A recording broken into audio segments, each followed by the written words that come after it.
तो जिस कारण से इस काल ने हमें यहाँ गुमराह किया हुआ है, उस अज्ञान को हटाने के लिए परमेश्वर स्वयं आते हैं, अपनी प्यारी आत्माओं को ये ज्ञान बताते हैं, जन्म मृत्यु से छुटकारा पाने का विधान बताते हैं।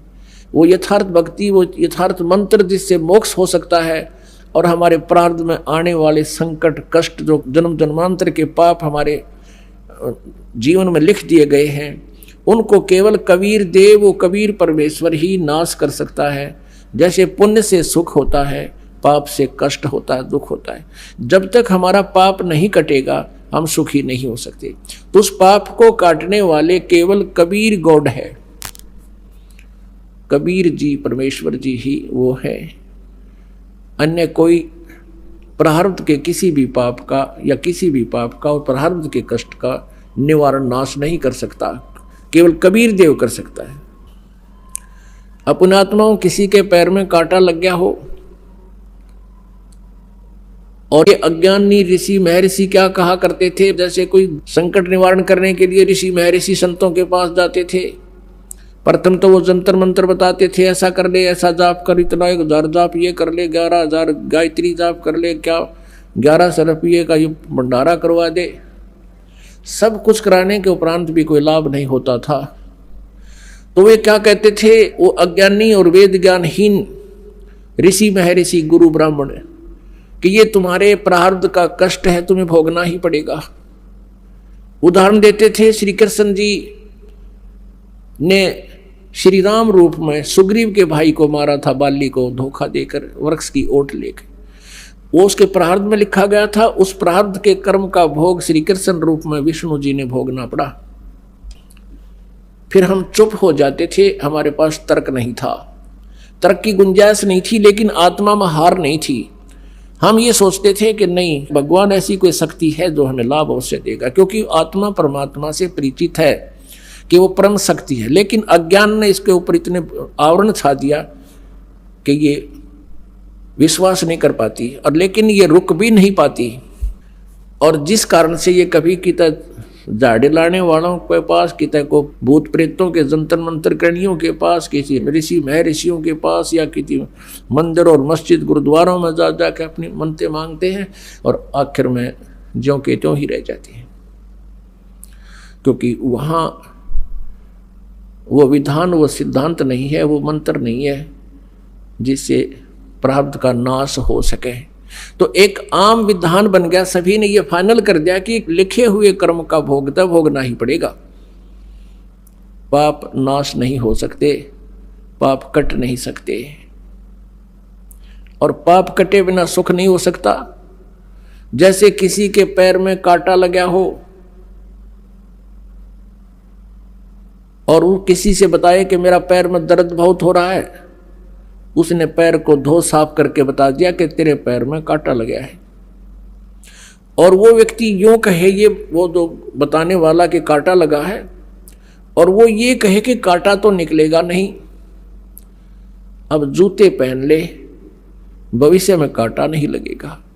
कांटा लगे पैर में जूता पहना नहीं जा सकता, कांटा निकले पीड़ा कम हो। फिर इस डर से जूता पहनेगा वो प्राणी के, हे भगवान कहीं फिर कांटा ना लग जाए, उसकी पीड़ा बहुत होती है। तो ऐसे ही जो व्यक्ति ये कहते हैं, पहले तो जंतर मंत्र बताते हैं वो संत गुरु ऋषि महर्षि, और फिर उनसे कोई लाभ नहीं होता है तो कह देते हैं कि ये तुम्हारे प्रारब्ध का कष्ट है, ये तो तुमने भोगना ही पड़ेगा, ये तो आजीवन भोगना पड़ेगा।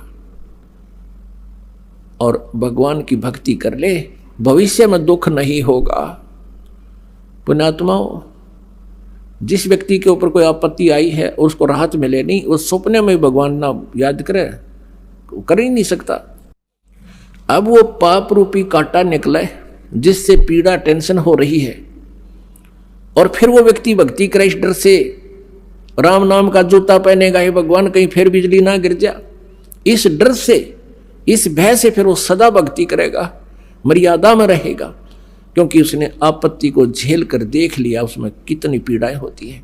और कोई ये कहे कि ये तो कष्ट बना ही रहेगा, आगे भक्ति कर ले, वो सपने में भी नहीं कर सकता भक्ति। ऐसे तो नास्तिक हो गए, पूरा चीन नास्तिक हो गया, जिसमें विश्व की आधी के लगभग जो है जनसंख्या है, और पूरा रूस नास्तिक हो गया। जो पहले सब आस्तिक थे, महात्मा बुद्ध को माना करते थे, उनको महात्मा मानकर, संत मानकर उनकी शिक्षाओं को ग्रहण किया उनके पूर्वजों ने, लेकिन आध्यात्मिक लाभ नहीं मिला। औपचारिक ज्ञान जो महात्मा बुद्ध ने बताए तो आम माता पिता अपने बच्चों को बता देता है, लेकिन जब तक उसके पास समाधान नहीं है, परमात्मा का सहयोग साथ नहीं है, और वो मंत्र ने जिसे पाप नाश हो, जीव परमात्मा को नहीं मान सकता। और काल यही चाहता है कि नास्तिक हो जाए, कलयुग में विशेषकर। उससे पहले कोई नास्तिक नहीं था। द्वापर तक आप देख लो, सब इतिहास है, चारों वर्ण भक्ति किया करते थे, परमात्मा से डरते थे, आसरा रखते थे भगवान पर। कलयुग में एक विशेष परमात्मा की और काल का एक विशेष वार्ता और संधि हुआ है, एक कंप्रोमाइज हुआ है कि काल ने परमेश्वर से जो पहली बार भगवान रूप बदल कर आए थे, रूपांतर करके अपने पुत्र जोगजीत के नाम से, तो काल ने कहा था भगवान 3 युगों में जीव कम ले जाना, और कलयुग में जब चौथा युग आवे उस कलयुग में आप कितने ही जीव निकाल ले जाना। तो काल ने ये सोच रखा था कि कलयुग में इनको ऐसा बना दूंगा, सतयुग त्रेता द्वापर में इनके पुण्य रहेंगे और कलयुग में वो पुण्यहीन हो जाएंगे, और अन्य ना जाने कितने पंथ बना दूंगा, ना जाने कितने धर्म बना दूंगा और इनको नास्तिक कर दूंगा। और आज उसने वो सब काम कर रखे है। तो परमेश्वर ने कहा था कि ठीक है, सतयुग त्रेता द्वापर में कम जीव ले जाऊंगा और चौथा युग में मैं आप देख लूंगा तेरे को। अब ये वार्ता फिर बताएंगे, आज प्रसंग कुछ और है।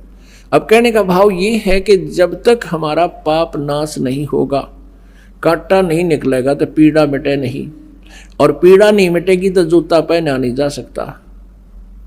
ठीक इसी प्रकार जो दुखी आत्मा यहाँ आते हैं, यदि वो परमात्मा परमेश्वर कबीर जी की जो हम दास नियम बताता है, मर्यादा बताता है, उस मर्यादा में रहोगे तो आप पर कष्ट नहीं रहेगा। आप ये सोच कर आते हो कि आज ही जादू मंत्र जंत्र कर दे गुरुजी और फिर हम अपना राज्य गुरुजी अपने, नहीं, ये काम हम नहीं करेंगे। परमात्मा का उद्देश्य है कि तुम यहाँ आओ, इस ज्ञान से परिचित हो। कुछ ऐसी राहत तो आपको प्रथम दिन ही मिल जाएगी जो सच्चे दिल तर रो का यहाँ समर्पित होगा। समर्पित का अर्थ है कि हम जो भी मार्गदर्शन आपको करें, भाई बीड़ी शराब मांस तंबाकू नहीं पीनी है, अन्य किसी देवी देवता की भक्ति जो तुम पहले करते थे वो नहीं करनी है। इन सभी मर्यादाओं को जो हृदय से मानकर समर्पित होता है, उसी दिन से राहत शुरू हो जाती है। लेकिन हमारे भक्त और कुछ वो स्वयं भक्त पुस्तक आदि ज्ञान सुनकर पढ़ कर आते हैं, तो उनकी धारणा ये होती है कि बार चल कर देखता हूँ, राहत मिलेगी तो ठीक है, नहीं तो नहीं। ऐसे व्यक्ति को यहाँ कति राहत नहीं मिलेगी, चाहे आइयो चाहे मत आइयो। हमारा उद्देश्य है कि आपको राहत तो अवश्य मिलेगी, गारंटीड मिलेगी, आपके ऊपर कोई कष्ट नहीं रहेगा, ये मेरे से लिखवा लो तुम। लेकिन जैसे हम कहें ऐसे करते रहो। आपको बार बार यहाँ बुलाने का उद्देश्य है कि आप भगवान से परिचित हो जाओ, और परिचित होने के बाद फिर अननेसेसरी डिमांड खत्म हो जाएंगी, जिनके कारण हम भगवान से दूर होते चले जाते हैं, जिनकी हमें आवश्यकता नहीं। और फिर आप देखना प्रतिदिन भगवान कितने सुख देगा, आपकी सोच भी नहीं सकते। तो वो परमात्मा, वो स्वयं इस ज्ञान को और पाप नाश करने वाले मंत्र, इस समाधान को स्वयं ही लेकर आते हैं। किसी भी सदग्रंथ के अंदर सोहम मंत्र नहीं है। परमेश्वर ने कहा कि सोहम शब्द हम जग में लाए और सार शब्द हमने गुप्त छिपाए। केवल एक ओम नाम है। सभी पवित्र सदग्रंथों, मान्य सदग्रंथों में, जैसे पवित्र चारों वेद, पवित्र श्रीमद् भगवत गीता, इनमें केवल एक ओम नाम है। उसके अतिरिक्त कोई भी मंत्र जाप करने का नहीं है, मोक्ष का सहयोगी आधार नहीं है। और ये हमने सैकड़ों प्रकार के मंत्र बना रखे, हरे राम राम राम हरे राम, कृष्ण कृष्ण राधे राधे श्याम नलादे, ओम नमः भगवते वासुदेव नमः, ओम नमः शिवाय। ये और भी ना जाने कितने अकाल मूर्त सब सुर राम और अकाल पुरुष सतपुरुष और ज्योति निरंजन अरंकार ओंकार, ये अपने आप सट्टे मारे रखे। ये कोई मंत्र नहीं है, इनसे कोई लाभ प्राणी को नहीं होगा। आज सुन लो और चाहे 10 साल बाद आपकी जब आंखें खुलेंगी, जब आपको पछताना पड़ेगा कि सचमुच हम गलत साधना कर रहे थे। दास का उद्देश्य किसी को भावनाओं को ठेस पहुंचाना नहीं है, लेकिन कुएं में गिर रहे हो आप, उससे बचाना मेरा उद्देश्य है कि वहां से तुम हटो, इस रास्ता को चेंज करो, सतभक्ति करो, फिर आंखों देखो सदग्रंथों में क्या लिखा। तो श्रीमद् भगवद गीता अध्याय नंबर 8 के श्लोक नंबर 13 में कहा कि ओम इति एकाक्षरम ब्रह्म व्यवहारण माम अनुसमरण यह प्रयाति तदंदेहम सयाति परमाम गतिम। मेरा केवल एक ओम नाम है मुझ ब्रह्म का, माम ब्रह्म, मुझ ब्रह्म का। ये काल बोलता है श्री कृष्ण जी में, ये ब्रह्म है, मेरा एक ओम मंत्र है, नथिंग एल्स, मेरे जाप का और कोई मंत्र नहीं है, और मोक्ष सहयोगी यही मंत्र है। और जो अंतिम श्वास तक यानी शरीर छोड़ते समय तक इसका जाप करता हुआ जाता है, वो ओम नाम से बनने वाली जो गति है उस गति को प्राप्त करता है। लेकिन गीता ज्ञानदाता स्वयं कहता है कि मेरे वाली गति अनुत्तम है। 7वें अध्याय के 18वें श्लोक में श्रीमद् भगवत गीता में।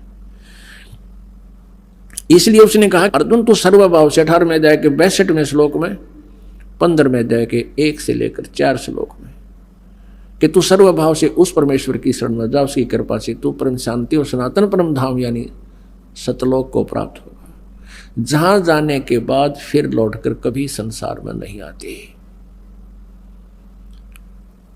तो यहां जो अपना मंत्र उसने ओम बताया कि लेकिन ये पूर्ण रूप मोक्ष मार्ग नहीं है, ये अनुत्तम गति होती है। जन्म मृत्यु जब तक जीव की है ये अनुत्तम है, उत्तम नहीं है। फिर 17वें अध्याय के 23वें श्लोक में कहा है कि ओम तत्सत इति निर्देश है ब्रह्मण त्रिविध समर्था है। उस सच्चिदानंद घन ब्रह्म का ओम तत्सत ये 3 मंत्र का जाप का निर्देश है, और इसकी 3 प्रकार से सिमरन की विधि है, त्रिविधा। अपनात्माओं गीता ज्ञान दाता ने अपना ओम नाम तो डिक्लेयर कर रखा है, सार्वजनिक रखा है, और तत् और सत ये सांकेतिक है। गीता जी अध्याय नंबर 15 के श्लोक नंबर 16-17 में 3 प्रभु हैं, 3 पुरुष हैं, एक सरपुरुष एक अक्षर पुरुष। और 15वें अध्याय के 16वें श्लोक में सरपुरुष और अक्षर पुरुष। 17वें में कहा कि उत्तम पुरुष है तो अन्य परमात्मा इति उदारते है।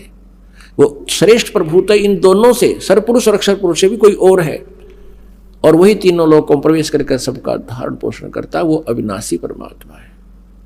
गीता जी अध्याय नंबर 8 के श्लोक नंबर 1 में अर्जुन ने पूछा कि अर्जुन किम तत्ब्रह्म।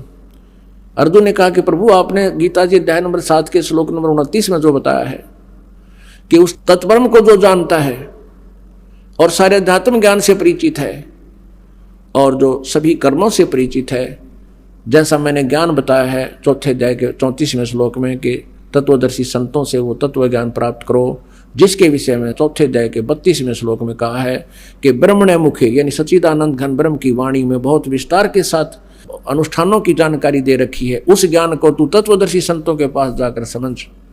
कहते मेरे इस ज्ञान को जो आश्रय ले लेता है और फिर वो तत्ब्रह्म से वो फिर जन्म और मरण से छूटने का ही प्रयत्न करता है, जरा और मरण से छूटने का प्रयत्न करता है। वृद्धावस्था और मृत्यु, इस जीव के ऊपर सबसे बड़ा दुख है वृद्धावस्था, बुढ़ापा और फिर मौत।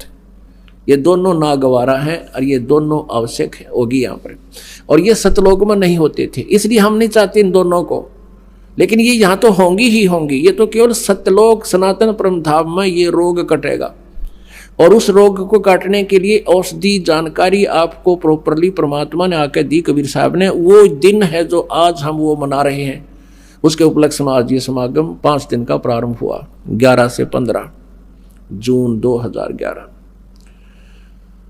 तो वो परमात्मा ने स्वयं आकर बताई। तो यहाँ गीता ज्ञान दाता ने जो बताया कि उस तत्ब्रह्म को जो जानता है उसको फिर वो तत्वदर्शी संत से सारे अध्यात्म ज्ञान से परिचित हो जाता है, फिर वो केवल जरा और मरण से ही छुटकारा पाने का प्रयत्न करता, नथिंग एल्स। यहाँ की कोई डिमांड नहीं करता।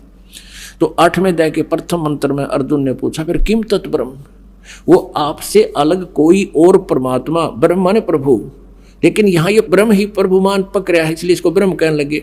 इसलिए परब्रह्म और परम अक्षर ब्रह्म कहना शुरू किया इसको। तो इसको सरब्रह्म कहा जाता है, सरब्रह्म सरपुरुष। और नेक्स्ट दो प्रभु है, इससे बड़ा स्वामी है परब्रह्म, जिसको अक्षर पुरुष का है 15वें अध्याय के 16वें श्लोक में सरपुरुष और अक्षर पुरुष दो बताई। तो ये गीता ज्ञान दाता कहता है वो परम अक्षर ब्रह्म है। वो 15वें अध्याय के 17वें श्लोक में कहा कि उत्तम पुरुष है तू अन्य, वो श्रेष्ठ परमात्मा तो कोई और है, और वही तीनों लोगों में सबका धारण पोषण करता है, सबका मालिक है, सबके दुख का निवारण वही करता है, सबको लाभ वही देता है।